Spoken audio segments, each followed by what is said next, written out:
guys, it's me, Jenny, and welcome back to my channel. So for today's video ay mag-mini haul tayo. So just a disclaimer, hindi po ako nagbabagay anything. It's just that ni-reward ko yung sarili ko kasi syempre kailangan ko din bumili ng other things na gagamitin ko for gym. So without further ado, let's start my haul. So first ay bumili ako sa Planet Sports ng dalawang sneakers. Isa is pang forma, and then yung isa is for gym. So, syempre, ang naka-buy one, take one pala guys, itong Diodora na rubber shoes. So, naka-buy one, take one siya. So, ayan, binayaran ko lang is yung 1,995 pesos na shoes. So, ito yung una ko papakita, yung gagamitin kong shoes for gym. So, ayan, here, my Nike. So, ito kasi guys, yung tina-request ko dun sa store, yung pwede siya pang weightlifting, pang lahatan ng kilos. Kasi, meron dun, may mga in-offer din dun for weightliftings only. So, kailangan ko is, so basically, training shoes ang hinanap ko. So, ito guys. And, sobrang lambot din yung gamitin sa paa. I really need this one. Kasi guys, yung ginagamit ko talaga na rubber shoes is, matigas sa paa. Tapos, ang hirap pang mag-weightlift at the same time. So, ayan. Di pa naman gaano na-improve yung braso kasi talagang malaki siya. So, ayan. Ang cute lang. So, ito yung pair. So, this is the pair of shoes. This is, by the way, size 6.5. Kasi, guys, sobrang liit lang ng paa ko. And, usually, kinukong shoes ngayon is yung may allowance na. Just in case na sumikip yung paa ko, I mean, lumaki-laki yung konti ng paa ko. At least, meron akong shoe allowance. Somehow, kailangan natin yun para comfortable tayo gumalaw.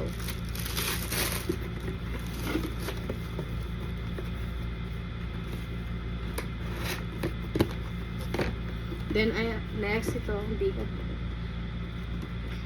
Diadora. So, this is an Italian brand. So, ito yun. Ito is, yung pang basic outfits siya. So, size 6.5 din. So, para may allowance din yung shoes. Ay! May allowance yung shoes. Yung sa pagsuot ko ng shoes.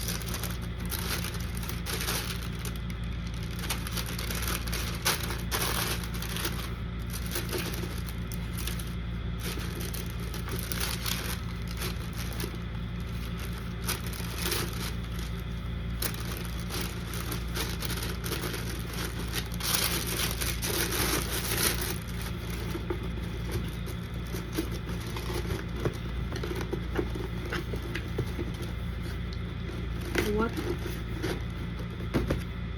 Then, bumili ako ng sando.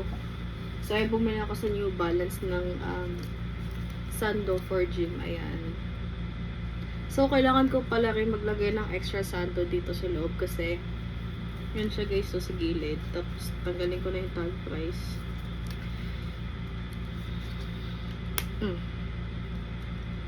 So, ang tatak niya, ayan. Ito siya yung Axel tank top. Ayan, New Balance siya. Ayan, I super love this. Ang cute. So, ayan, ipapalaba ko. So, ayan, gagamitin ko na siya sa Monday. Tatakpan ko lang siya ng sauna jacket ko. Para in case. Then, last but not the least, na nabili ko sa Foot Locker. Ayan, bumili ako ng crop top na Nike.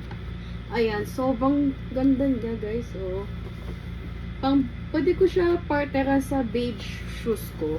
Kasi guys, gusto ko sana yung Jordan na tank top. But unfortunately, ang hirap daw mag-double check according to the sales.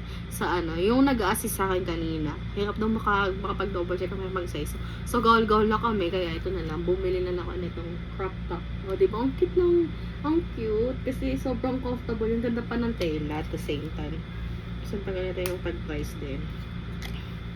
Grabe, I love this. Sobrang comfortable to. So, pwede ko siya suotin kapag sa mga basic day na, for example, kapag gusto ko lang yung comfortable yung suot ko pag umaalis ako. Kasi guys, minsan talaga may tendency na sobrang tamad ako magsuot ng hindi comfortable kasi ang hirap kumilos. Kasi gusto ko talaga yung makagalaw na makagalaw ako. And anyways, so i-upload ko rin pagsasabay ko yung upload ng voice over ka ng Get Ready With Me. And so ayan. Bye guys, see you in my next video. So, hi guys! Ayan, get ready with me. So, pagpasensya nyo na po yung pimples ko. Kasi sobrang hapdi niya talaga. Kagabi pa siya, ayaw niya talaga makasama. So, ayan. Meron ako nilagay na hair pads para hindi bumagsak yung buhok habang nag-makeup ako. And yan, meron din siyang clip sa gilid ng buhok ko para hindi mabagsak yung mga buhok ko sa mukha ko pag nag-makeup. So, ayan, nag-spray din ako ng pampamis ng Vice Cosmetics. So, pwede rin siyang setting spray. So, I prefer that using as my mist spray. So, ayan, nag-apply rin ako ng Stay Lasting Waterproof All Control Matte Flawless. Ayan, so, after ko palang i-apply yan, is, using the sponge, gumagamit din ako ng brush para lang maset ng maayos yung powder kasi sobrang puti nga sa akin. Ayan, medium to full coverage na siya. And guys, sobrang ganda niya kasi natatakpan yung mga iba kong pores sa mukha. Yung mga pimple marks ko. And it's normal naman to have pimple marks. And at the same time, syempre, I am proud of myself. I love my body imperfections. Alam nyo guys, embrace yourself. Embrace all of your flaws. Kasi, it's normal naman na magkaroon tayo ng mga insecurities sa body natin or what. But, syempre, as a girl, syempre gusto kong mag-boost yung confidence nyo. Kahit ano pang mangyari, kahit ano pang mga imperfections sa katawan, mahalin nyo yung mga flaws nyo, ganon. O, diba? Drama ko. So, syempre, ayan, grabe. Hindi ko maintindihan yung pag-apply ko ng powder foundation ko. And guys, kung gusto siya pala siyang i-try, ilalagay ko ng sa yellow basket ko. Ayun. Siyempre, gumamit din ako ng brush to set that properly. Kasi nga, sobrang puti ng coverage niya sa akin. So, dapat pala next na bibilin ko is yung medyo malapit pa rin sa shade ko. Kasi guys, sobrang puti. As in, sobrang puti nga sa mukha. Tingnan nyo naman. Kaya yan, syempre, next na bili ko dyan is yung medyo dark sa akin. Like, malapit pa rin sa kutis ko. Para at the same time, hindi na ako mahirapan sa pag-apply nakakaloka mukha ko bulto dyan. O yan, binash brush ko lang siya kahit paano. Para maset lang na maayos yung aking powder foundation. So, ayan, in the next video is nag-apply ako ng aking so, ayan, naglagay ako ng BLK Cosmetics na natural lip oil. So, lip and cheek oil siya. So, ayan, gusto ko lang magmukhang natural yung aking cheeks. Para kung sun-kissed ang atake, ganun. O, ayan. Sobrang ganda niya, guys. And, madali lang din siyang i-blend at the same time. Natural, lang siya. Natural color lang. Parang colorless. Clear color. And then, next, nag-apply na ako ng aking pangkilay. So, that's from Nature Republic. So, syempre, brush up ko lang konti yung kilay ko bago ko i-apply yung pinaka-pencil niya. So, ayan. Nature Republic. Ayan yung pinaka-lightest shade. So, ayan. Ang ganda ng pencil niya. And then, hindi siya ganun kahirap i-blend. Hindi siya ganun kahirap i-apply. So, ginawa ko yan. Brush up ko muna. Then, after nun, in-apply ko yung pencil. Tapos, syempre, after that, naglagay ako ng concealer sa aking kilay. Para lang malinis tignan yung kilay ko at the same time. So, ayan, tip ko lang, after nga mag-apply ng pangkilay nyo is gumamit kayo ng concealer para lang magmukhang, para malinis tignan lalo yung eyebrows mo at the same time. So, by the way, ang ginamit ko ng concealer is from MAC Cosmetics, the shade NC20. So, ayun, para lang magmukhang pantay ang aking kilay. O pa, kilay is life ang ating yung girl. Poko na lang kasi ako arte yan. Pagpasensya nyo na guys na maarte ako. And, huwag nyo na rin pala pansinin yung braso kong malaki. Kasi guys, syempre, I love myself kahit na malaki ang aking braso. So, ayan. Feel ko kasi, next month is magkakaroon ako ng early period, o diba? Tapos meron pa akong pimple na malaki. Ang sakit! Sobra! Aray! Ganon. Then, after that is yung ginamit ko palang lipstick is from Nature Republic. And by the way, guys, yung ginamit ko pang kilay is from Nature Republic as well. Binash ko lang din siya after kong i-apply yung pencil ko sa kilay. Then, yun.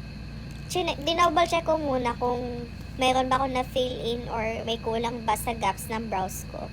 So, yun, syempre, nag-fill in muna ako. Then, after that is, syempre, ayun, after that, naglagyan ako ng concealer ko from MAC Cosmetics. And, ang lipstick na ginamit ko sa last is yung Nature Republic. Sobrang ganda ng shade niya. It's giving baby pink vibes or fuchsia. So, ayan. By the way, yung mirror ko is galing siya dito sa TikTok shop. And customize siya. And napansin ko sa concealer ko, nakakaloka. Napansin ko wala nga palang brush yung isa kasi naputol siya nung ginamit ko. Nakakaloka. Tapos, ayan, in-apply ko siya sa bawat magkabilang kilay ko. Tapos, blend ko lang siya ng beauty blender. And then, and sa pinaka-last step, after ko maglagay ng lipstick is, gumamit ako ng setting spray, which is from MAC Cosmetics. Yun yung Fix Plus. So, para long-lasting ang aking makeup. Kasi, guys, sobrang init talaga ng panahon ngayon. And, stay hydrated, guys.